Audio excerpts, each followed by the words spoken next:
Indiana Newsdesk is made possible in part by Smithville, fiber internet, security solutions, and voice in Southern Indiana. More information at smithville.com. Maller Grodner Attorneys, providing legal services to clients and the community. Understanding, expertise, results. Bloomington and Indianapolis. lawmg.com. IU Center for Rural Engagement, extending IU Bloomington resources to improve Hoosier lives in partnership with communities and organizations. rural.indiana.edu. And by WTIU members. Thank you. Coming up on Indiana Newsdesk. Last year, Indiana became one of the first states to limit foreign ownership of agricultural land, citing national security. Because agriculture is a $35 billion industry in Indiana annually, and we have to make sure that we don't put that big industry in jeopardy. About 2% of state farmland is owned by foreign entities. A new exhibit at the Crispus Attucks Museum in Indianapolis aims to educate people on the history of racist violence in the state. This is a history we must look in the face, we must confront, we must remember. The exhibit was 7 years in the making, and its curators hope to take it on the road.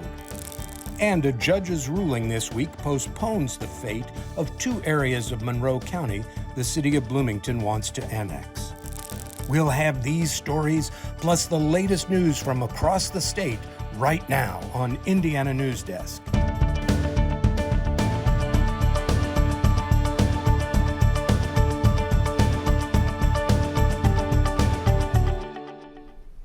Welcome to Indiana Newsdesk. I'm Perry Metz, sitting in for Joe Wren.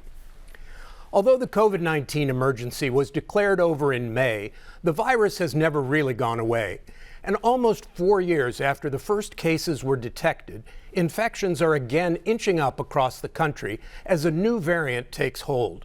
There's been talk of bringing back some of the personal safety mandates in place during the pandemic. But Indiana Senator Mike Braun and a handful of Republican lawmakers are pushing a bill to ban federal mask mandates from being reinstituted for air travel, public transit, and schools. We're joined now by Shandy Dirth, the director of the Center for Public Health Practice at IUPUI, for the latest on the virus's impact. Shandy, we're seeing COVID numbers that are inching back up in sections of the country. How concerned should we be with schools back and the flu season coming? So I think by now we all recognize COVID isn't going away. It's here to stay, just like flu is here to stay. But we're definitely at a higher risk of catching a disease when the numbers are higher, as we're starting to see, as you said, with schools going back into session. But we can still be smart in taking the right steps to protect ourselves. You can still see regular weekly updates now on both COVID and flu in your local area or any area you might be traveling to. And so I really encourage everyone to stay up to date on what's going on in whatever area you are in to see what the transmission levels are like, making sure you're up to date on your vaccination boosters, and then also consider bringing back a mask, especially if you're at higher risk of COVID complications. And so we've got those tools at hand. We just need to use those. Well, I'm interested in your saying bring back masks because there has been some pushback against that. How do we avoid COVID fatigue?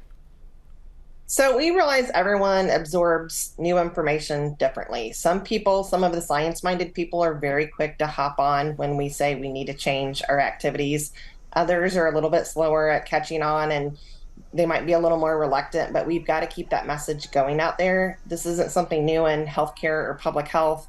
It's not like everyone wears their seatbelt every time or everyone eats all of the healthy food all the time.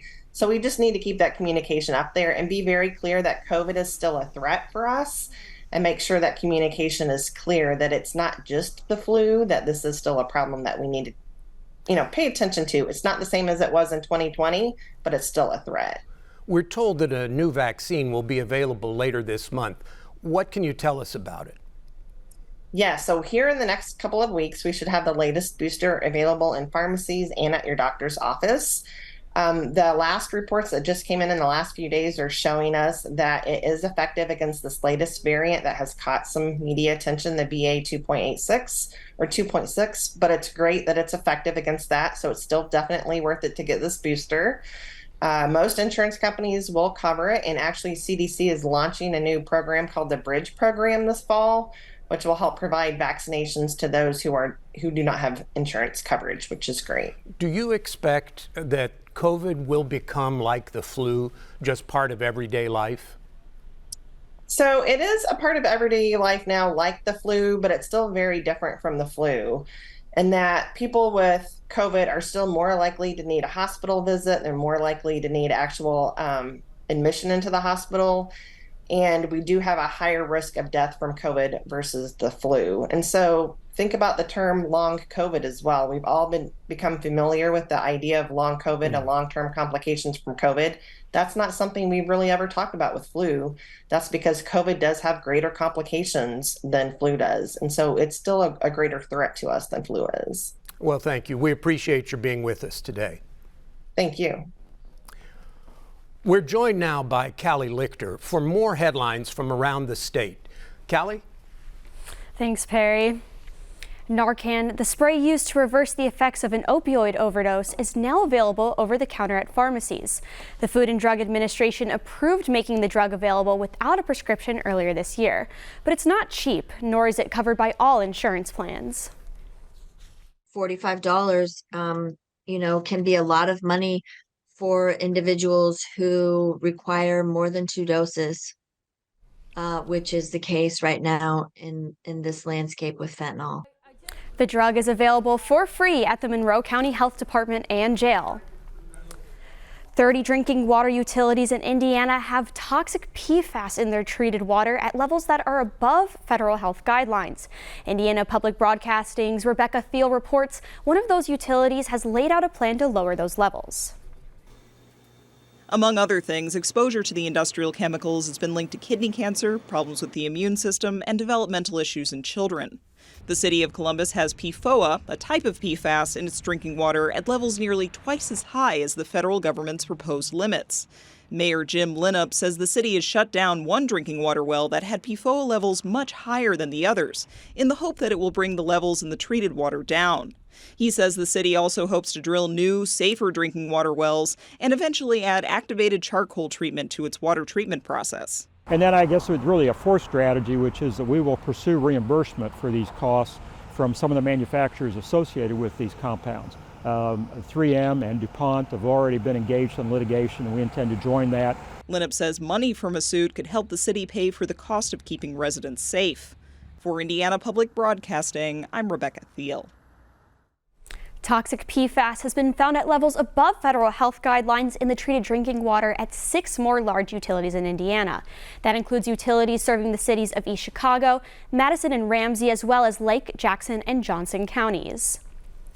Indiana's near total abortion ban is preventing doctors in the state from getting the training they need. Indiana Public Broadcasting's Abigail Ruman reports medical schools are bearing the responsibility of adapting to the new legislation. The Accreditation Council for Graduate Medical Education states OBGYN programs are required to provide abortion training or access to abortion training as part of the planned curriculum. Dr. Nicole Scott is the director of the residency training program at Indiana University's School of Medicine, which is now sending doctors out of state to complete the abortion training requirement. She says this complicates the program's logistics. They have to get medical license from a different state. We support their travel and lodging, but that is kind of an unexpected budgetary thing that we just weren't prepared for. The ban is also impacting the healthcare workforce statewide. Scott says in previous years, 3 to 5 out of 10 residents would stay in the state. Last year, only 1 stayed. It's scary. I would definitely tell students to think twice about entering this specialty. For Indiana Public Broadcasting, I'm Abigail Ruman. The abortion law is not only leading to fewer obstetricians in the state, but 2 birthing centers in Northeast Indiana have recently closed. And for many patients, that means having to travel further for care and appointments harder to get. If it is a long drive and you can't get out of work for a couple of hours, how does that impact your own personal well-being and care, but also the care that is needed for your little one. This problem isn't unique to Northeast Indiana. 25% of counties in Indiana are designated maternity care deserts, and an additional 28% have low or moderate access to maternal care. According to the Indiana Department of Health's Youth Tobacco Survey, about 1 in 10 high school students and 1 in 30 middle school students said they used tobacco in 2022. That's the lowest number since 2012. E-cigarettes were the most frequently used form, with 9.2% of high schoolers and 2.2% of middle schoolers using these products. High school student usage dropped from about 23% in 2018 to 10.5% in 2022. For middle schoolers, more than 8% used tobacco in 2018 compared to 3.3% last year. The Indiana Department of Natural Resources wants your help to track a European lizard spotted in Indiana. Known as the common wall lizard, they aren't dangerous to people, but the agency worries they could compete with native lizards for food and shelter. With these wall lizards, though, where they occur in Europe has a pretty similar climate to what we have here in the Midwest. And so I think that's what's allowed them to really just kind of get established, almost as if, it feels like home to them. Nearly 20 years ago, some of the lizards were found at Falls of the Ohio State Park in Clark County, and the DNR worked to eradicate them. But this summer, they're back. Several of the 5 to 8 inch spotted lizards have been spotted along the Ohio River. And Perry, the DNR is asking anyone who sees the lizard to contact them through its website. Thanks, Callie. I'll be on the lookout. 35 states have proposed legislation to limit foreign agricultural land ownership. Indiana did so earlier than any other state in 2022. But how effective are these laws at protecting U.S. interests? Clayton Baumgarth reports. Earlier this year, Americans watched as a UFO floated through the country from coast to coast. It turned out to be a high-altitude balloon owned by China. When it was shot down off the coast of South Carolina, U.S. officials stated the balloon carried intelligence-gathering equipment. And despite President Biden's statements that the incident was unintentional and, quote, embarrassing for Chinese authorities, having what many view as an adversary in domestic airspace riled state legislators. In response, a rash of new laws aimed at limiting foreign land ownership from countries like China have popped up across the nation. Micah Brown is a staff attorney at the National Agricultural Law Center. He says that this isn't the first time we've seen such laws. This issue has popped up at different times in our nation's history through different political flashpoints, what was going on in the nation at that time. This is just the most recent political flashpoint. In 2021, a Chinese company in Texas alarmed officials when it began purchasing large amounts of agricultural land close to an Air Force base. In North Dakota in that same year, another Chinese company also purchased land near an Air Force base. I think policymakers saw that and started proposing legislation in that 2021 period. And from 2021 to 2022, we had 12 states propose some kind of measure. Indiana was the first state to enact a new law during that period. Now in 2023, 35 states have proposed their own legislation to limit foreign land ownership. Legislators have a popular phrase as to why these laws are so important. Food security is national security. And so a lot of these proponents of the measures are saying this is a national security measure. And that's kind of the underlying reason for proposing these measures. But what do these laws actually accomplish? We looked at the Indiana legislation. Senate Bill 388, titled Foreign Gifts and Ownership of Agricultural Land, passed the Senate in a 49-1 vote and the House unanimously. Senator Jean Lasing, who authored the bill along with Senators Mark Mesmer and James Tomes, says they passed the law to protect agricultural land from those who might not have U.S. interests in mind. Because agriculture is a $35 billion industry in Indiana annually, and we have to make sure that we don't put that big industry in jeopardy. Plus, it's our food supply as well. The law prohibits foreign entities from owning land in Indiana, with exceptions. The law does not apply to land used for research or experimental purposes. It also allows foreign entities to own up to 320 acres of land for crops or up to 10 acres for timber production. Land used for raising or producing eggs is also excluded. Senate Bill 388 gives a 1-year moratorium on Russian businesses and citizens buying land in the state. That moratorium expired at the end of June. Lasing says she is satisfied with how the law currently stands.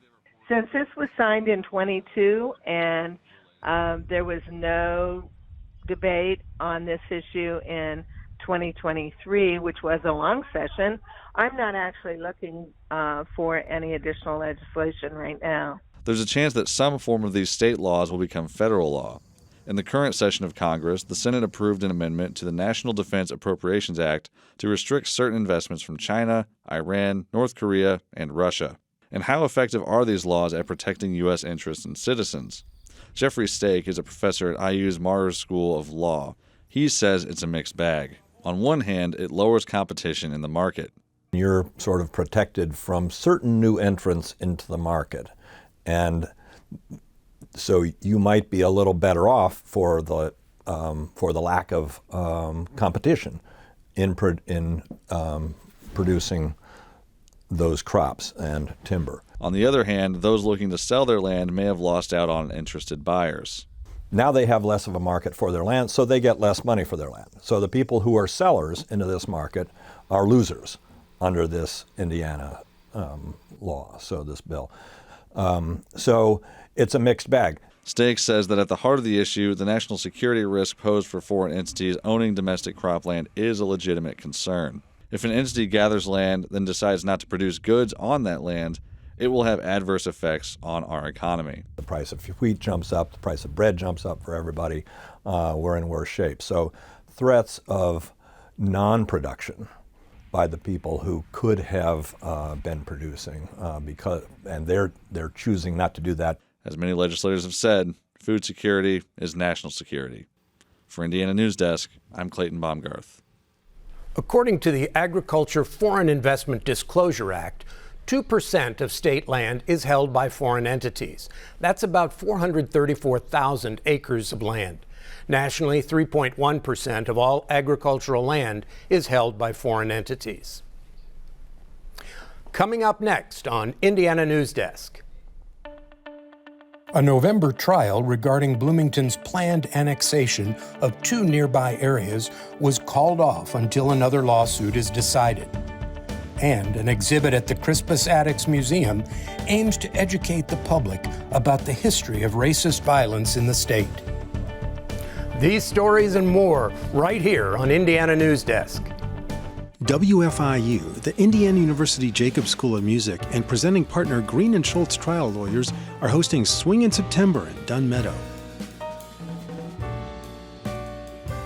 All concerts are free, begin at 6:30 p.m., and take place every Friday in September. More at wfiu.org/swinginseptember or 812-855-1357.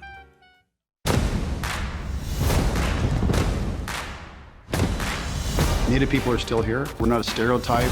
We're doing things to make a difference in this world. Nobody's good at war. I have no choice but to fight for my country. Could not imagine existence without the buffalo. It's really great to work with oysters. Here you go. Whoa.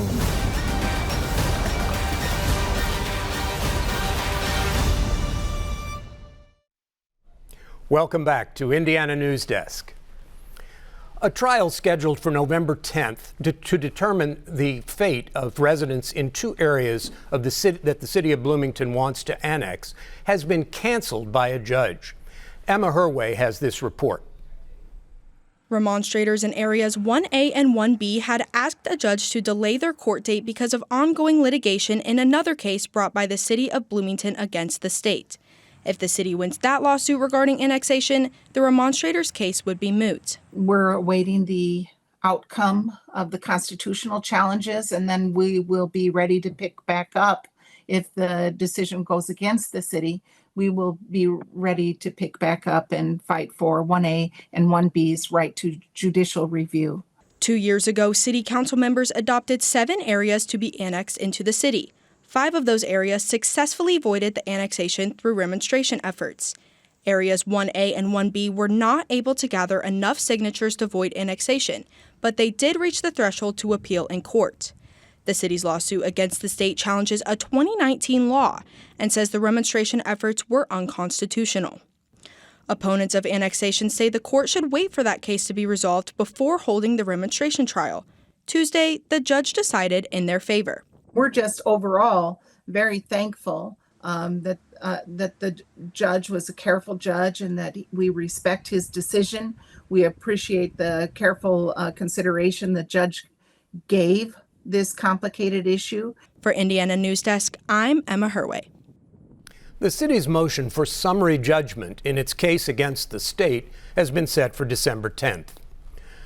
The Crispus Attucks Museum recently opened an exhibit that aims to educate people on the history of lynching in Indiana and memorialize the victims of racial violence. Isabella Vesperini visited the museum and has this report and a warning to our viewers: some of the content may be disturbing. Unmasked, the anti-lynching exhibits of 1935 and community remembrance in Indiana first opened at Indiana University earlier this year and has now moved to its new location in Indianapolis. The first two parts of the exhibit feature anti-lynching artwork, both from a 1935 exhibit by the National Association for Advancement of Colored People and from the U.S. Communist Party. We highlight these two dueling 1935 exhibits and try to bring them into the same space to suggest that there was a debate or dialogue around best ways to use art to protest lynching. The exhibit features anti-lynching artwork by Dr. Maddie Lee Jones. Reaching for Heaven, Parts 1 and 2, demonstrate how the life of a human being and the life of a tree are very closely connected. You cut the roots of one, the effects are felt and seen throughout the generations of humanity or forestry. Marion, Indiana is home to the infamous lynching of Thomas Shipp and Abram Smith. The exhibit features a photograph from that event. Even though every witness in the photo is identifiable, no one was charged with the murder of the two men. You can't even begin to imagine how terrifying that is when others have that much power over your life, whether you live or die, whether you see one more sunrise or not, all because of how they may feel when they wake up. Do they want to go out and terrorize, falsely accuse someone, start a riot? The exhibit includes various other pieces of artwork that aim to memorialize the victims and depict those left behind. There are 6 original pieces of artwork, along with digital reprints and lithographs. I see myself in all these images, and all these faces, and all these deceased and men and women who have met their demise in ways unfathomable, unconscionable, tortured, burned alive. The exhibit also features 5 bronze casts that depict Black life in the midst of lynchings. So you're constantly depending on the slave owner, the landowner, to give you what you could easily get for yourself if you could just break free from the tentacles that hold us back and hold us captive. The museum is attached to a high school that was segregated from the 1920s to the 1950s. Lichtenstein says he wants to center the exhibition in the African American community. We're at a moment historically, I think, when there's a battle over history and memory, where some forces are trying to say, no, you can't or shouldn't teach that kind of American past. It's too traumatic, it's too difficult, it makes people feel bad. Lichtenstein wants to give high school students the opportunity to learn about this history. This is a history we must look in the face, we must confront, we must remember. So the place to start that is with youth. The exhibit is 7 years in the making. It cost $60,000 to put the exhibit together. Lichtenstein plans to spend another $60,000 to make it more portable. The exhibit will show in South Bend, New Albany, and at America's Black Holocaust Museum in Milwaukee. Lichtenstein has applied for a grant to take the exhibit to South Africa and Germany as well. It's a sign of encouragement, a sign of promise, a sign of growth, a sign of overcoming, and a sign that where we can look back and see how much progress we've actually made, and also see forward how much more progress that needs to be made. For Indiana Newsdesk, I'm Isabella Vesperini. The exhibit runs through March 1st. People can visit by appointment Monday through Friday, 10 a.m. to 6 p.m., and Saturday and Sunday, 10 to 3. Admission is $9. Indiana football coach Tom Allen has never been a fan of colleges playing games on Friday nights. But that's the situation the Hoosiers will be in tonight when they host Indiana State. Allen, a former high school coach, says Friday night should be off limits for college games. We can't have any recruits at the game. They're all playing, and their families are all at their sons' games like they should be. Having Indiana State in town will be special, though. The Sycamores are coached by Curt Mallory, the son of former IU head coach Bill Mallory. Allen expects several players from the Mallory era to be on hand for the game. And Ellie's going to be back as well, so she was jokingly saying didn't know what colors to wear, and obviously she needs to wear blue to support her son. It says blood is thicker than water. The Hoosiers are looking to bounce back from last week's season-opening loss to Ohio State. Tonight's game kicks off at 7 and will be broadcast on the Big Ten Network. That's the end of this program, but our work continues online as we cover the news throughout the week at WTIUnews.org. Have a great weekend.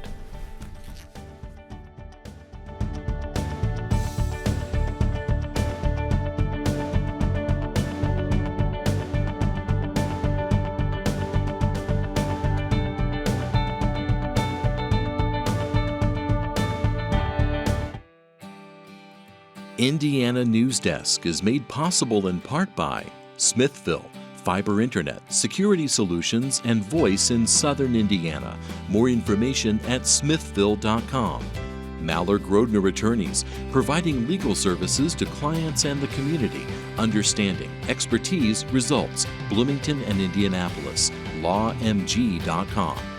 IU Center for Rural Engagement, extending IU Bloomington resources to improve Hoosier lives in partnership with communities and organizations. rural.indiana.edu. And by WTIU members. Thank you.